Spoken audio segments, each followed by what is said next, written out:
Hey y'all, it's Stacy. Welcome back to the kitchen. I'm so excited to share this recipe with you because, you know, if you're an apple pie fan, apple pie can be a little intimidating. So we formulated this recipe to make the process of making a delicious, gooey, cinnamony apple pie really simple. We're gonna start with our apples. I've got 4 Granny Smith apples. Now, oftentimes we'll get questions, what kind of apples should I use in apple pie? As a general rule of thumb, for most baking, you'll see something like a firm tart apple like a Granny Smith. There's a couple different reasons for that. Obviously, the flavor is great, but then a firmer apple like this is not just gonna cook to total mush. I'll say I want apples in an apple pie to be cooked all the way through. I don't really want a whole lot of texture in those apples, and there's a reason why we cook this pie this way to accomplish that. But if we start with softer apples, oftentimes they'll just cook to mush. So I like to use things like Granny Smith's. If I don't have these, something like a Honeycrisp or another kind of firm tart apple will work. I'm gonna peel these and then slice them pretty thinly. All right, once we got those peeled, I'm just gonna cut the core out of the apple just like this. And if you have one of those fancy apple corer peeler things, you can certainly use that, but sometimes I find that just a knife works faster.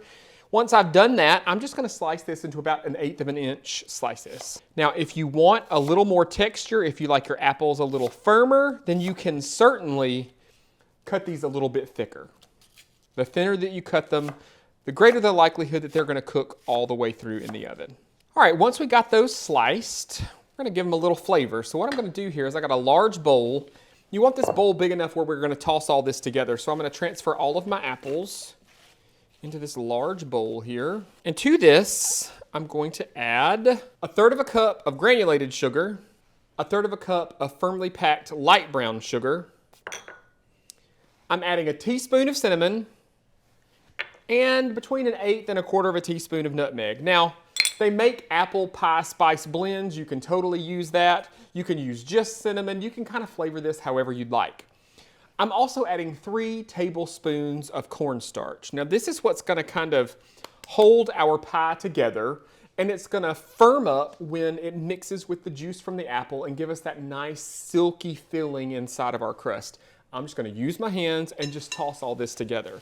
You could certainly use a spoon if you wanted to, but sometimes just getting your hands in here is the best way to get these apple slices all coated in that sugar and those warm flavorful spices and in that cornstarch. All right, once that's done, we're just gonna set that to the side and let's talk about our pie crust here. Now this is a double crust pie. So if you're making a homemade crust, you're gonna wanna make enough to make a double crust pie. If I'm being totally honest though, I don't love making pie crust. It's not my favorite thing, but I do love these really easy to use rolled pie crusts in the refrigerated section. Now you can absolutely use frozen pie crusts, because you can actually take 2 of the pre-molded crusts and use one as the top and one as the bottom. But I like using these rolled pie crusts because you get to put these in whatever pan that you want to put them in. It makes it look even more homemade.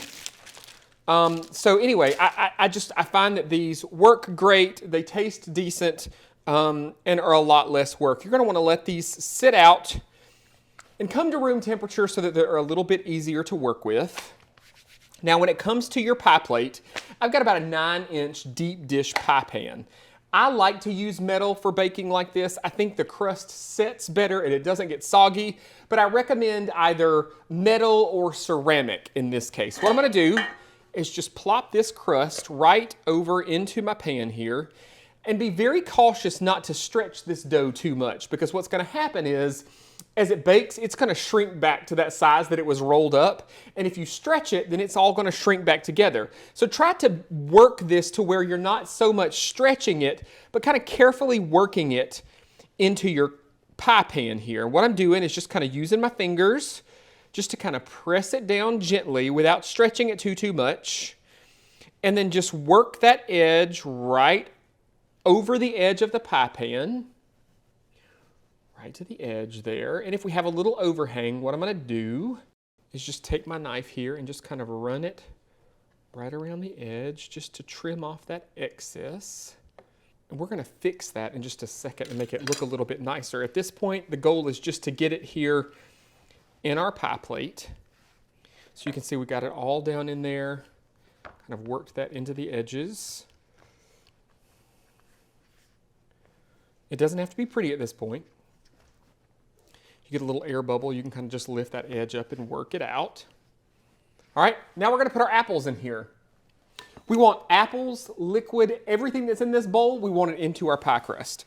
So you can take the time to very carefully put it all in here and layer it pretty, or you could just dump it all in.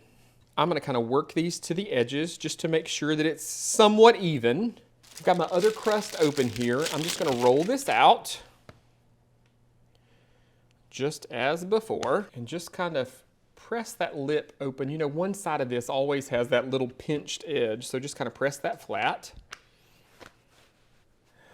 And then we're just gonna plop that right on top of our pie. I'm gonna move it around just to try to get it as even as possible. Again, trying not to stretch it too much. Now what we're gonna do is we're gonna try to make sure that this is even all the way around, and then we're gonna take, you're gonna have to get close to see this, we're going to lift up the edge of the bottom crust and pinch the edge of the top crust over the edge, just like that. And give it a little pinch, just a little firm pinch to make sure that we've sealed the edge. So we're gonna lift up that edge like that and just pinch that over the other crust. And then we're just gonna work our way around the pie. All right, once we've got that kind of crimped all the way around the edges, we can fancy this up a little bit. So we can use a fork to kind of press the edges. We can use a spoon to create a scalloped effect. All that's great and wonderful. I like quick and easy. So what I'm gonna do is use 2 fingers on this hand and my thumb on this hand, and we're just gonna kind of create a scallop here where I press my thumb in and hold the other 2 sides just to create that scalloped edge. We're just gonna work around the pie doing that. All right, and once we have that done, you can see we've got kind of that nice decorative edge. The great thing that I like about that too is that it kind of looks homemade. So even though we didn't make the crust from scratch, it sure does look like we did. Now, as the apples cook, they're gonna release some steam, and we don't wanna trap that steam inside of our pie crust here. So what I'm gonna do is cut 3 or 4 vents just right in the top. Using a knife here just to cut some vents, just to allow that steam to escape. Now, if you like, you could brush this with an egg wash, just mix some egg with about a tablespoon of water, brush that on. The great thing about these crusts though is that you don't always have to do that. It's gonna bake up pretty without having to do that. So it's a totally optional step. You could also, if you brush it with a little of the egg wash, you could sprinkle like some turbinado sugar or something like that on it, try to fancy it up a little bit more. But again, going back to that same theme, I like simple, so I'm gonna do it just like this. What I will say, put this on a rimmed baking sheet before it goes in your oven, because all of the liquid in those apples is gonna come out, and sometimes it'll bubble over in the bottom of your oven. So this sheet pan is a little bit of an insurance policy to keep you from having to spend tons of time from cleaning your oven. 2 things about this. We're gonna bake this at 2 different temperatures. We're gonna start at 450 degrees for about 10 minutes. Then we're gonna reduce it to 350 and then cook it for 50 to 55 minutes. Why do we do that? Well, when we cook at a really high temperature really fast early on, we're gonna set that pie crust. We obviously can't cook it for that long at that high of a temperature or everything would burn. But starting at a really high temperature means we're gonna have a nice golden brown crust that's gonna cook all the way through, that's not gonna be soggy, and then we just reduce that temperature a little bit. So 450, 10 minutes, and then we're gonna reduce it. All right, we reduced the temperature to 350, baked this for about 50 minutes. You can see it's nice and golden brown. Keep in mind that you want to watch this. If your crust starts getting a little too dark, you could tint it with little aluminum foil or use those little pie shields on it just to keep it from getting super dark. Allow this to rest for 2 to 3 hours. That sauce inside, it's going to thicken up so that when you scoop your pie out, it doesn't all just fall apart. Serve it just like this with some vanilla ice cream, a little heavy cream poured over the top. It's a super simple way to get a delicious apple pie on the table. Now, you can head over to the website right now at southernbite.com, find the recipe by searching Simple Apple Pie, and you'll find all my tips and tricks to make the best apple pie you've ever made. Y'all enjoy.